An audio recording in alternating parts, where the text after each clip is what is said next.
Class 9th के सभी विद्यार्थियों का आज की क्लास में स्वागत है। जैसा कि आप लोगों को हमने पॉलिनोमियल्स या बहुपद में पिछली क्लास में एक्सरसाइज 2.2 तक कंप्लीट कर दिया था। अब हम एक्सरसाइज 2.3 के ठीक पहले बहुपदों का गुणनखंड या फैक्टराइजेशन ऑफ पॉलिनोमियल्स पे आते हैं।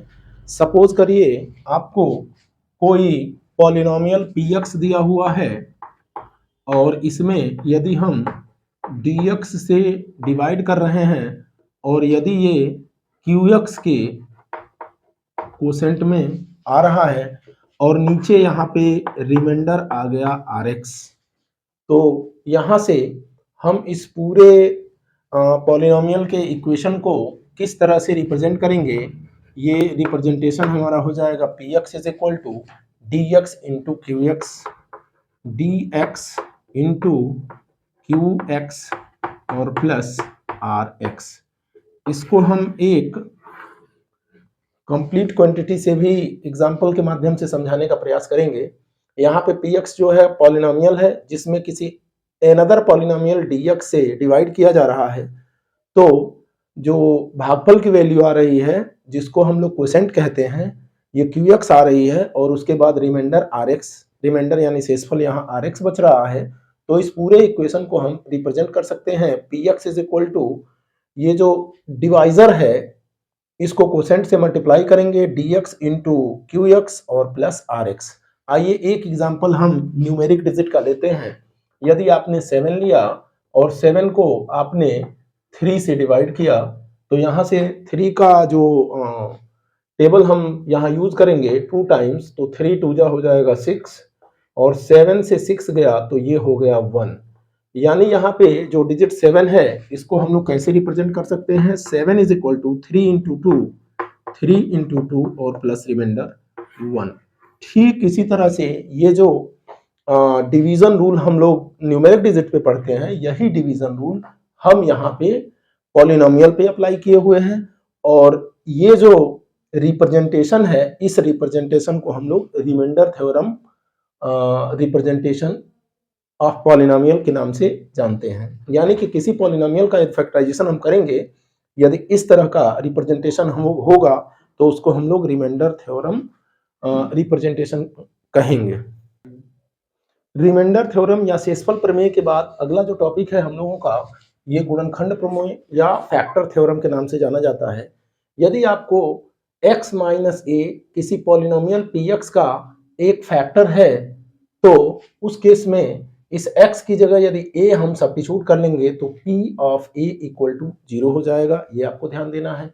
और यदि p of a equal to 0 है तो उस केस में x माइनस a जो होगा, ये x माइनस a जो होगा वो px का एक गुणनखंड हो जाएगा। इस तरह से गुणनखंड प्रमेय में ये दो जो स्टेटमेंट हमने यहाँ पे इस्तेमाल किया है, इसका यूज हम लोग अगली यानी इस एक्सरसाइज के जो क्वेश्चंस दिए हुए हैं उनमें करेंगे।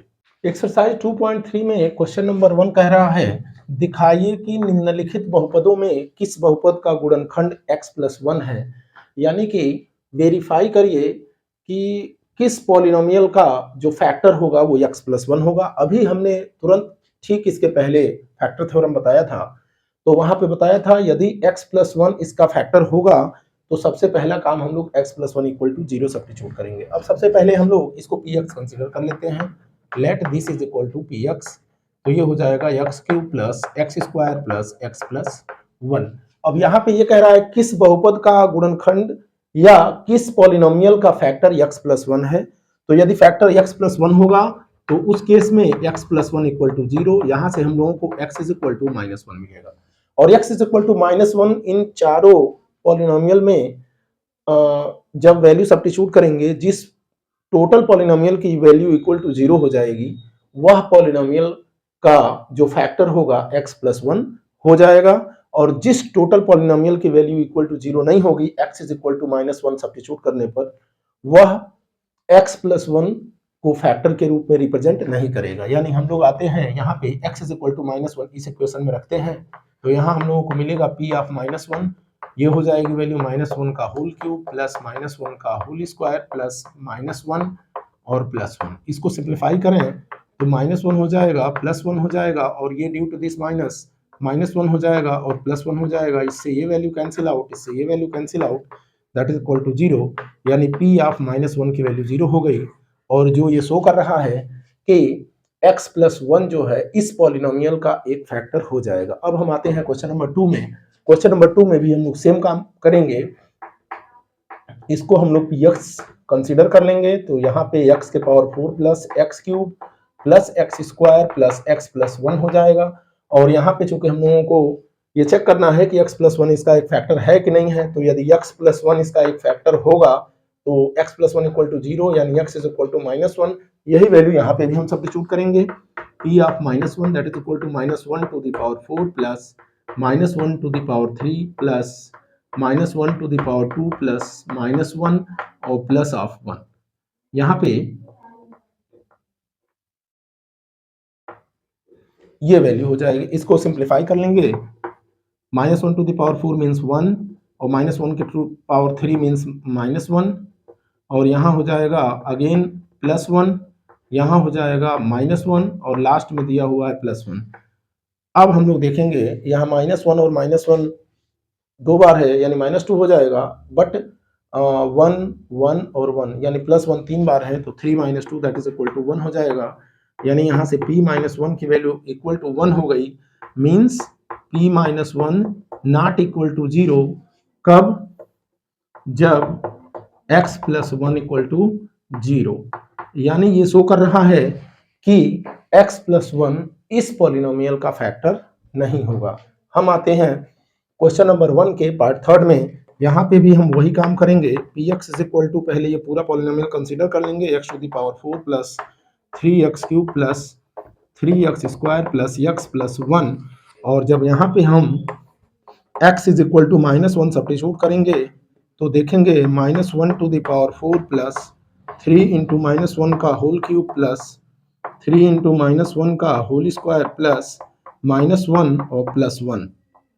अब ये वैल्यू जब हम रेशनलाइज करेंगे तो -1 के पावर 4 मीन्स 1 और -1 के पावर 3 मीन्स -1 × 3 हो जाएगा -3, और -1 का होल स्क्वायर × 3, तो -1 का होल स्क्वायर हो गया +1 × 3 दैट इज इक्वल टू 3, और minus of +1 that is equal to -1 और +1।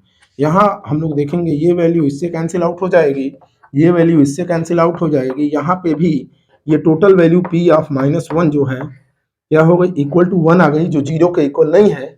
यानी यहाँ पर भी क्या होगा? x + 1 पॉलिनोमियल या बहुपद समीकरण 1 का गुणनखंड नहीं होगा, नहीं होगा। क्यों नहीं होगा? जैसा कि आप लोगों को हमने इस क्वेश्चन में बताया था, यदि P ऑफ -1 की इक्वल टू 0 हो गया होता तो ये इसका एक गुणनखंड होता। चूंकि P ऑफ -1 इक्वल टू 1 आ गया, जो नॉट इक्वल टू 0 है, इस तरह से ये इसका फैक्टर या गुणनखंड नहीं होगा। अब हम आते हैं वो क्वेश्चन नंबर 1 के पार्ट 4 पे। इसमें पहला काम हम पुनः यहाँ पे भी करेंगे। पॉलिनोमियल Px कंसीडर कर लेंगे पूरे वैल्यू को। ये दिया है x³ - x² minus 2 plus √2 whole of x और प्लस √2। जब यहाँ पे हम x = 1 -1 सब्स्टिट्यूट करेंगे, -1 सब्स्टिट्यूट करेंगे तो -1 का होल क्यूब माइनस -1 का होल स्क्वायर माइनस 2 प्लस √2 और इंटू यहाँ x हो जाएगा -1 और प्लस √2।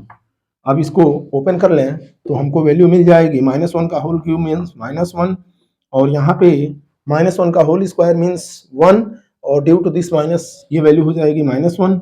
उसी तरह से -1 को जब हम यहाँ भेजेंगे तो ये हो जाएगा प्लस, और ये वैल्यू हो जाएगी +2 प्लस √2 और प्लस √2।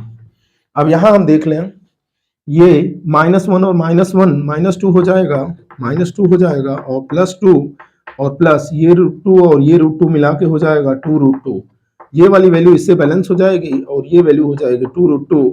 यानी P ऑफ -1 की वैल्यू हो गई हमको 2√2, जो ये इंडिकेट कर रही है यहाँ से कि P ऑफ -1 0 के इक्वल नहीं है। यानी कि x + 1 जो होगा वो फैक्टर इस पॉलिनोमियल का फैक्टर नहीं होगा। इस तरह से क्वेश्चन नंबर 1 के सारे पार्ट्स जो है आप लोग इस सेम तरह से कर लेंगे। एक्सरसाइज 2.3 का क्वेश्चन नंबर 2 कह रहा है कि निम्नलिखित परिस्थितियों में ये वेरीफाई करिए कि जीएक्स पीएक्स का एक गुणनखंड है कि नहीं। गुणनखंड प्रमेय का प्रयोग करके ये चेक करना है कि जीएक्स पीएक्स का एक गुणनखंड है कि नहीं है। तो इसमें इस तरह का क्वेश्चन जब भी हम लोगों को दिया गया होगा तो हम लोग क्या पहला काम ये करेंगे कि g x is equal to 0 consider कर लेंगे। यहां से हम लोग जीएक्स इज इक्वल टू 0 ले लेंगे, यानी कि x plus 1 is equal to 0 हो जाएगा। और जब x प्लस 1 0 हो जाएगा तो x की वैल्यू -1 होगी।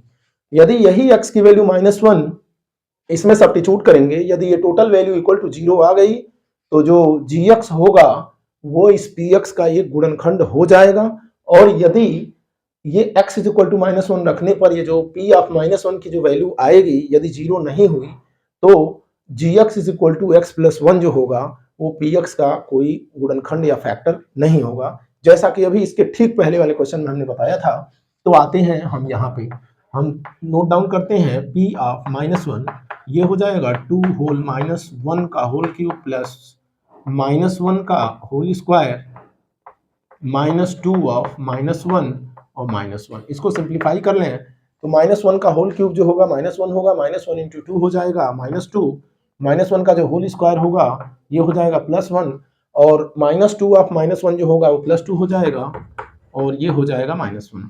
यहाँ से जैसा कि हम देख पा रहे हैं -1 से ये +1 कटेगा और 2 से -2 कटेगा, यानी वैल्यू हो गई हमारी p -1 इक्वल टू 0। और जो ये शो कर रही है कि gx is equal to x plus 1 जो होगा वो px is equal to 2x cube plus x square minus 2x minus 1 का ये गुणनखंड हो जाएगा। ठीक इसी तरह से हम आते हैं क्वेश्चन नंबर 2 के सेकंड पार्ट में। इसमें भी वही काम करना है, गुणनखंड प्रमेय का प्रयोग करके ये चेक करना है कि gx is equal to x plus 2 इसका गुणनखंड होगा कि नहीं होगा। तो जैसा कि अभी हमने यहाँ पे यूज किया था x प्लस 2 इसका गुणनखंड होगा कि नहीं होगा, इसके लिए हम gx इज इक्वल टू 0 करेंगे और gx इज इक्वल टू जब हमने 0 किया तो ये x प्लस 2 इक्वल टू 0 हो गया। और जब x प्लस 2 इक्वल टू 0 हो जाएगा तो x की वैल्यू हो जाएगी -2। इसमें सब्स्टिट्यूट करेंगे तो हमको मिलेगा p ऑफ -2 इक्वल टू -2 का होल क्यूब और प्लस 3 ऑफ -2 का होल स्क्वायर प्लस 3 ऑफ -2 और +1। यहाँ पे अब आप लोग सारे टर्म्स जो लिखे हुए हैं इनको सिंप्लीफाई कर लेंगे। -2 का होल क्यूब हो जाएगा -8, -2 का होल स्क्वायर हो जाएगा 4 और 3 जा 12 हो जाएगा, -2 इंटू 3 हो जाएगा -6 और +1 हो जाएगा। जैसा कि आप देख पा रहे हैं यहाँ पे -8 और -6 ये क्या हो जाएगा 14 हो जाएगा और 12 और 1 13 हो जाएगा, यानी कि -14 और +13, यानी ये वैल्यू हो गई हमारी -1 के इक्वल। p ऑफ -2 जो हो गई वो -1 के इक्वल हो गई, जो 0 के इक्वल नहीं है, नॉट इक्वल टू 0 है। जो ये शो कर रहा है कि gx is equal to x plus 2 जो होगा वो px is equal to x cube plus 3x square plus 3x plus 1 का एक गुणनखंड या फैक्टर नहीं होगा। अब आते हैं क्वेश्चन नंबर 2 के थर्ड पार्ट पे। इसमें px is equal to x cube minus 4x square plus x plus 6 ये पॉलिनोमियल दिया हुआ है और गुणनखंड प्रमेय या फैक्टर थ्योरम से ये चेक करने के लिए कह रहा है कि क्या gx is equal to x minus 3 इसका एक फैक्टर है कि नहीं है। तो जैसा कि आप लोगों को इसके ठीक पहले वाले दोनों क्वेश्चंस में हमने बताया था, चेक करने के लिए सबसे पहला काम हम क्या करेंगे, gx इज इक्वल टू 0 यानी कि x minus 3 is equal to 0 यानी x इज इक्वल टू 3, इसमें सब्स्टिट्यूट करेंगे और देखेंगे क्या इस पूरे पॉलिनोमियल की value at x is equal to 3 0 आ रही है कि नहीं। तो यहाँ से हो जाएगा p of 3 is equal to 3 का होल क्यूब माइनस 4 इंटू 3 का होल स्क्वायर प्लस 3 और प्लस 6।